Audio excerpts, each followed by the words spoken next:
وده كان فترة حلوة وأحلى إحساس بالأمان. كان حب راهن حس بيه في يوم إنسان. كان اللي مهما تعب له راضي مش تعبان.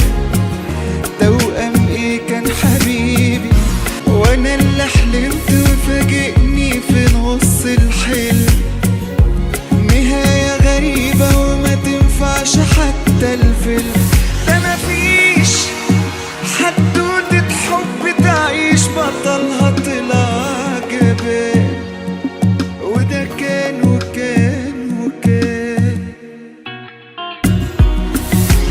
من تعب الفراق. ده اللي اتحكاله عن مراره غير اللي ده، وخصوصا لما بيبقى من غير اتفاق.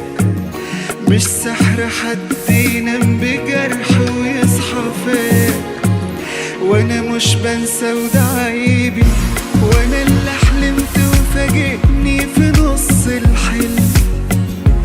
نهاية غريبة وما تنفعش حتى الفيلم. وانا اللي حلمت